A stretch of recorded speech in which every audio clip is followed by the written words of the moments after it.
दोस्तों नमस्कार। मैं फिर से आपके सामने आ गया हूँ, मन नहीं माना, कुछ और इम्पॉर्टेंट चीज़ें लेके। बस ये अंतिम वीडियो होगा आपके एग्ज़ाम के पहले का, तो इस वीडियो को आप देख लीजिएगा, आपका मन करे, आपका मन ना करे ना भी देखिएगा। लेकिन मैं थोड़ा-सा मजबूर होके आ गया हूँ, चूँकि मन नहीं माना, दिमाग लगा हुआ था, चूँकि मेरा भी बहुत कुछ स्टेक पे है। आइए देखते हैं इसमें जो-जो चीज़ें हैं मैं आपको बता देता हूँ। Beloved and couples in Shakespeare's place, कौन कौन सी जोड़ियाँ आती हैं शेक्सपियर के प्ले में। अगर हम हैमलेट में देखते हैं दोस्तों, तो क्लॉडियस और क्वीन गर्टूड की जोड़ी होती है, ये ध्यान रखिएगा। क्लॉडियस, क्वीन गर्टूड, प्रिंस हैमलेट और ओफिलिया, ये दोनों बिलवेड होते हैं। एज यू लाइक इट में अगर हम देखते हैं, ऑरलैंडो रोजालिंड, जिसने गैनीमीड का रूप धारण किया था, तो ऑरलैंडो रोजालिंड की जो कपल होते हैं। ओलिवर सीलिया की ये जोड़ी होती है, ओलिवर और सूलिया की, जो कि सीलिया एलियाना बनी होती है। सिल्वियस और फीबी की जोड़ी होती है, सिल्वियस और फीबी की भी होती है जोड़ी, आप देखिए एज यू लाइक इट में। और टच स्टोन और ऑड्रे की भी जोड़ी होती है, एक कंट्री गर्ल होती है ऑड्रे। ओके दोस्तों, उसके बाद मिडसमर नाइट ड्रीम की बात करें, लाइसेंडर हर्मिया की जोड़ी होती है। डेमेट्रिया सेलेना की जोड़ी होती है, जैसा कि आप स्क्रीन पे देख पा रहे हैं। अगर हम सिम्बरलीन की बात करें, तो आपको ये याद रखना ही पड़ेगा कि पॉस्थ्यूमस इमोजन की जोड़ी होती है। इमोजन जो कि पेज फिडल के रूप में भी काम करती है, रूप बदल के। इमोजन किसका रूप रखती है? पेज फिडल का भी रूप रखती है। पॉस्थ्यूमस और इमोजन की जोड़ी होती है। एंटनी क्लियोपेट्रा पर आते हैं। एंटनी क्लियोपेट्रा में एंटनी की वाइफ, पहली वाइफ जो रहती है फुल्विया, ये हस्बैंड वाइफ होते हैं, कपल्स होते हैं। ओके, और एंटनी की जो दूसरी वाइफ ऑक्टेविया होती है, ये भी कपल्स होते हैं। एंटनी क्लियोपेट्रा बिलवेड होते हैं, ये ध्यान में रखिएगा ये तीन। नेक्स्ट दोस्तों, अगर हम किंग लियर पे आएँ, तो किंग ऑफ फ्रांस और कॉर्डेलिया की जोड़ी रहती है। मेजर फॉर मेजर पे आएँ, तो जो विंसेंटियो है, duke of Vienna, measure for measure में जो विंसेंटियो है, ड्यूक ऑफ वियना है, जिसने फ्रायर लोडोविक का रूप रखा होता है, वो इसाबेला को अंत में प्रपोज करता हुआ प्रतीत होता है। तो ध्यान में रखिएगा, इसकी जोड़ी होती है विंसेंटियो, जो ड्यूक ऑफ वियना होता है, उसने फ्रायर लोडोविक के रूप में घूमता है और वो अंत में इसाबेला को प्रपोज करता हुआ प्रतीत होता है। क्लाडियो और जूलियट के का रहता ही है, पहले से ही इसमें अफेयर दिखाया गया है क्लाडियो और जूलियट का, ध्यान में रखिएगा। एंजेलो और मैरियाना का इसमें दिखाया गया है, ध्यान में रखिएगा। ये मेजर फॉर मेजर के जो मेजर कपल्स हैं। मच अडू अबाउट नथिंग में बेनेडिक्ट बीट्रिस की जोड़ी बहुत फेमस है, इसको भी आप दिमाग में रखिएगा। क्लाडियो और हीरो की जोड़ी बहुत फेमस हुई थी, ये भी दिमाग में रखिएगा। मच अडू अबाउट नथिंग में बेनेडिक्ट और बीट्रिस, क्लाडियो और हीरो, ये कपल्स थे। Next, All's Well That Ends Well, Bertram की हेलेना से जोड़ी थी, हमें मालूम है। मेरी वाइफ्स ऑफ विंडसर में फैंटम और एनी एक साथ थे, फैंटम एनी के साथ वो एलोप कर जाती है, भाग जाती है। नेक्स्ट, ओथेलो में डेसिमोना की जोड़ी है। द टेमिंग ऑफ द श्रू की बात करें दोस्तों, टेमिंग ऑफ द श्रू में पेट्रिसियो और कैथराइना की जोड़ी होती है, जाहिर सी बात है। और लुसेंटियो जो कैम्बियो भी बना होता है, उसकी बैप्टिस्टा से जोड़ी होती है। अगर हम 12th नाइट की बात करें, तो ओरिसिनो और वायला दोनों अंत में एक दूसरे को कपल बनाते हैं। सिजारियो, जो कि वायला सिजारियो नाम का यूनक बना हुआ है। सेप्सियन और ओलिविया की जोड़ी होती है।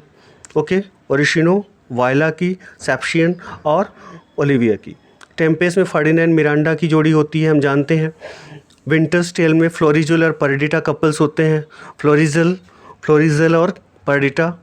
और कैमिलो और पोलाइना भी कपल होते हैं। After the death of Antigonus, Camillo और पोलाइन भी कपल होते हैं, ये ध्यान में रखिएगा, कैमिलो और पोलाइन की जोड़ी। टू जेंटलमैन ऑफ वरोना की बात करें, तो वैलेंटाइन और सिल्विया की यहाँ पे जोड़ी बनती है। वैलेंटाइन, सिल्विया, प्रोटियस और Julia.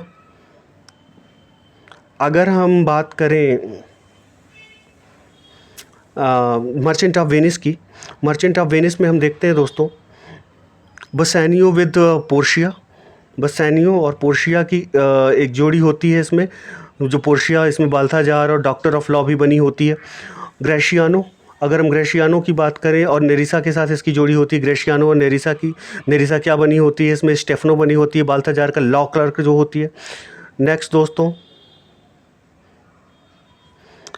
Critical comments on Shakespeare हम देख लेते हैं। क्रिटिकल कमेंट्स ऑन शेक्सपियर बहुत आराम से देखिएगा, हड़बड़ाइएगा नहीं, आप चाहें तो वीडियो रोक के भी देख लीजिएगा, ज़रूरी था इसलिए लेके आया हूँ। आपको लास्ट मोमेंट में थोड़ा सा कष्ट झेलना पड़ रहा है, but no pains no gains, ध्यान में रखिएगा। एब्सोल्यूट इनफिडल, ये डाउडन ने इयागो के बारे में बोला है। क्या बोला है डाउडन ने? एब्सोल्यूट इनफिडल बोला है डाउडन ने इयागो के बारे में, ध्यान में रखिएगा। क्या बोला? एब्सोल्यूट इनफिडल, डाउडन ने इयागो के बारे में। A play of star-crossed lovers based on Italian story. A play of star-crossed lovers based on Italian story किसने बोला? डेविड डेचिसन ने रोमियो एंड जूलियट के बारे में बोला है। डेविड डेचिसन ने रोमियो एंड जूलियट के बारे में बोला है, play of star crossed lovers. Okay, ये कोटेशन बहुत फेमस है इसलिए मैंने इसे रखा है। Will you give up your Indian empire और your Shakespeare? You English never have had any Indian empire or never have had any Shakespeare.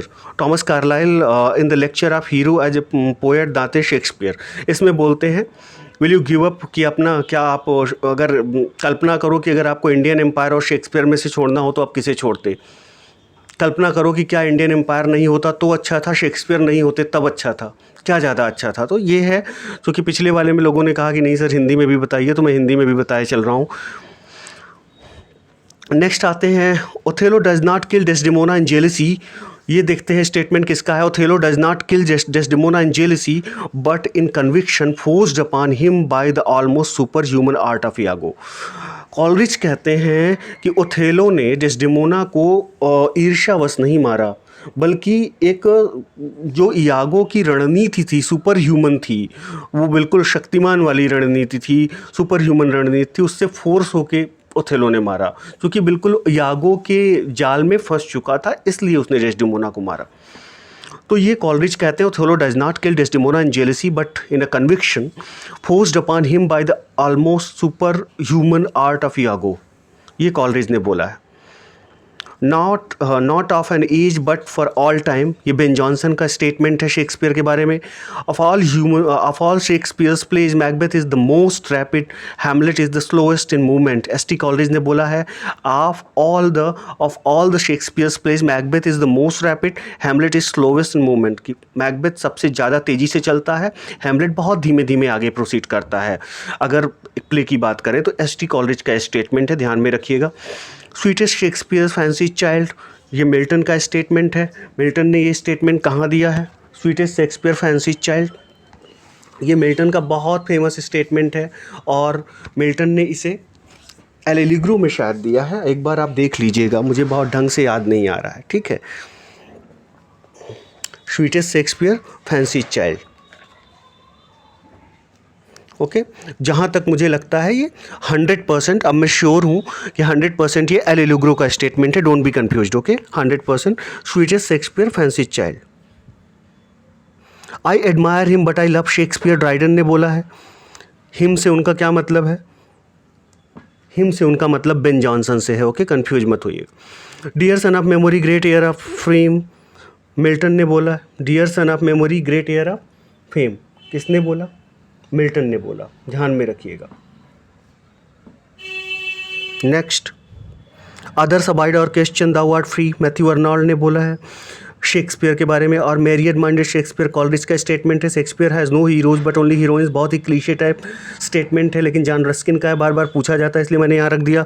He is a universal poet, W.J. Long का statement है। I do not remember that any book or person or event in my life ever made so great an impression upon me as the plays of Shakespeare.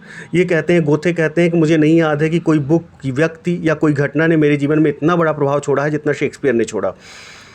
Whenever I am asked who is the playwright who has influenced you the most, I say Shakespeare। Girish Karnad का कथन है, अभी अभी इनकी death हुई है 1-2 महीने पहले, मुझे याद नहीं आ रहा है। तो गिरीश कर्नाड जो अपने इंडिया के, इन्होंने कहा है मेलिफ्लुअस शेक्सपियर, टॉमस हेवुड का स्टेटमेंट है। There is more in Shakespeare's intellect than we have yet seen, it is what I call an unconscious intellect. Carlyle कहते हैं कि शेक्सपियर में बहुत ज़्यादा टैलेंट था, जितना हमने देखा उससे भी ज़्यादा टैलेंट था, इसे ही हम अनकॉन्शियस इंटेलेक्ट कहते हैं, कार्लाइल कहते हैं। Indian empire or no Indian empire we can not do without Shakespeare, फिर से कार्लाइल का स्टेटमेंट है, ध्यान में रखिएगा, बहुत इंपॉर्टेंट है। The soul of the age, Ben Jonson ने बोला। With this key Shakespeare unlocked his heart, Wordsworth ने बोला। Hoity toity, a street to explore, your house is the exception. With this same key, Shakespeare unlocked his heart once more. Did Shakespeare? If so, the less Shakespeare he. Robert Browning ने House नाम की अपनी रचना में बोला है, hoity toity street to explore, your house is the exception, कि सबको हम एक्सप्लोर कर सकते हैं, तुम एकमात्र एक्सेप्शन हो। शेक्सपियर के बारे में कहते हैं विद दिस सेम की शेक्सपियर अनलॉक्ड हिज हार्ट, कि इसी की से शेक्सपियर ने अपने लॉक को अनलॉक्ड हिज हार्ट, अनलॉक किया था अपने हार्ट को। वंस मोर, एक बार फिर। डिड शेक्सपियर, क्या शेक्सपियर ने ऐसा किया था? If so the less Shakespeare he, अगर उन्होंने ऐसा किया था तो वो कोई इन्फीरियर शेक्सपियर रहे होंगे। तो ऐसे कुछ इनका कहना है रॉबर्ट ब्राउनिंग का इन हाउस में। A drunkard savage with some imagination, Voltaire ने बोला है, बहुत फेमस स्टेटमेंट है। When I read Shakespeare, I'm struck with wonder that such trivial people should muse and thunder in such lovely language. DS. Lawrence ने बोला है कि जब मैं शेक्सपियर को पढ़ता हूँ तो मुझे ये चीज़ बहुत आश्चर्यचकित होता हूँ कि इतने छोटे दर्जे के जो इंसान हैं इतने बड़े बड़े, इतनी लवली, इतनी प्यारी लैंग्वेज में लिख सकते हैं। एक तरह से ये शेक्सपियर की प्रशंसा भी है, शेक्सपियर की निंदा भी है, डी.एस. लॉरेंस ने की है। I wish I could write a beautiful play like twelfth night, GB. Shaw ने बोला है, ध्यान में रखिएगा, मोस्ट इंपॉर्टेंट है। If ever any author deserved the name of originality, it was Shakespeare। Alexander pope का स्टेटमेंट है, if ever any author deserve the name of originality it was Shakespeare. अगर किसी को ओरिजिनल, मौलिक अगर लेखक कहा जा सकता है, पोप कहते हैं, तो वो शेक्सपियर को सिर्फ कहा जा सकता है। Nature herself was proud of his designs and joy to wear the dressing of his lines. Ben Jonson ने कहा है कि प्रकृति को भी शेक्सपियर को बनाने पे प्राउड फील हो रहा था, ऐसा बोला है। द वंडर ऑफ और स्टेज, फिर से बेन जॉनसन ने बोला है।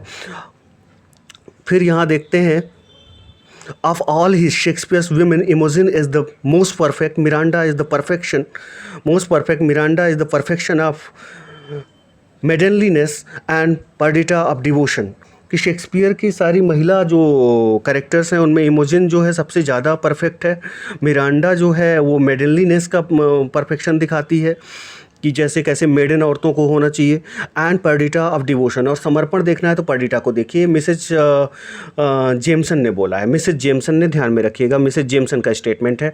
Next, I admire him but I love Shakespeare, John Dryden ने अपने एसे ऑफ ड्रामेटिक पोइसी में बोला है। फिर से ये रिपीट हो रहा है, लेकिन ये रचना भी ध्यान में रखिएगा, essay and dramatic, Dryden is essay of dramatic poesy, इसमें बोला है। फिर से दोस्तों देखते हैं आगे। Dear son of memory, great heir of fame, what needest thou, such a weak witness of thy name? Milton is on Shakespeare 1630। ये भी ध्यान में रखिएगा। One day when there is no more Great Britain, when there is no more the United States, when there is no more the English language, will exist Shakespeare, we will speak Shakespeare। ये मचैडो de एसिस ने बोला है, और ये थोड़ा सा important हो जाता है, इसलिए ध्यान में रखिएगा। मचैडो डी एसिस ने बोला है, one day when there is no more Great Britain, की जब एक दिन ग्रेट ब्रिटेन नहीं रहेगा, when there is no more United States, America नहीं रहेगा, व्हेन देयर इज़ नो मोर इंग्लिश लैंग्वेज भी नहीं रहेगी, विल एग्जिस्ट शेक्सपियर, क्योंकि शेक्सपियर तब भी रहेंगे। वी विल स्पीक शेक्सपियर, क्योंकि हम इस शेक्सपियर को बोलेंगे, क्योंकि शेक्सपियर की जो लैंग्वेज है, शेक्सपियर जो है पूरे विश्व में व्याप्त हैं, उनका ये कहने का मतलब था। Machado de Assis. Okay, next आते हैं। Dante and Shakespeare divide the modern world between them, there is no third. T S. Eliot ने सेलेक्टेड एसेज में बोला है कि दांते और शेक्सपियर जो आधुनिक संसार है उसको आपस में डिवाइड कर लेते हैं, तीसरा कोई है ही नहीं। ये किसने बोला? टी.एस. एलियट ने बोला, ध्यान रखिएगा। Others abide our question, thou art free, we ask and ask, thou smilest and art still out topping knowledge. Matthew Arnold ने अपने सोनेट ऑन इस सोनेट शेक्सपियर में लिखा है। Others abide our question, thou art free, किसने लिखा है? Matthew Arnold ने अपने सोनेट में, शेक्सपियर नाम के सोनेट में। The greatest genius that perhaps human nature had yet produced और मैरियड माइंडेड शेक्सपियर, फिर से रिपीट हो रहा है, एस.टी. कॉलरिज का स्टेटमेंट है, ध्यान में रखिएगा। In a word he is a universal poet, W.J. Long ने बोला था। I don't remember that any book or person or event in my life have made so great an impression upon me as the plays of Shakespeare, गोथे ने बोला है। Ruskin का statement फिर से आ गया, आपने देखा। ये देखिए वोल्टेयर का स्टेटमेंट, ड्रंकन सावेज बोला है वोल्टेयर ने। और उसके बाद देखते हैं a silly play and not related at all to the name of our day. Samuel Pepys ने 12th नाइट को सिली प्ले बोला है, तो सिली प्ले आप याद रखिएगा और कुछ याद रखने की ज़रूरत नहीं है।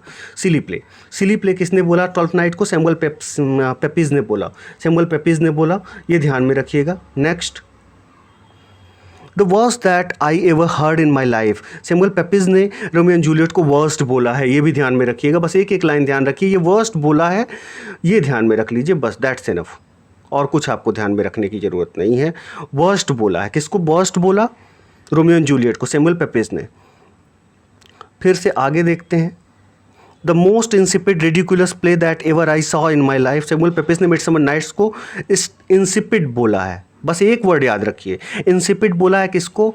सैमुअल पेपीज ने ही मिडसमर नाइट को। इंसिपिड मतलब फीका, ओके, बोरिंग।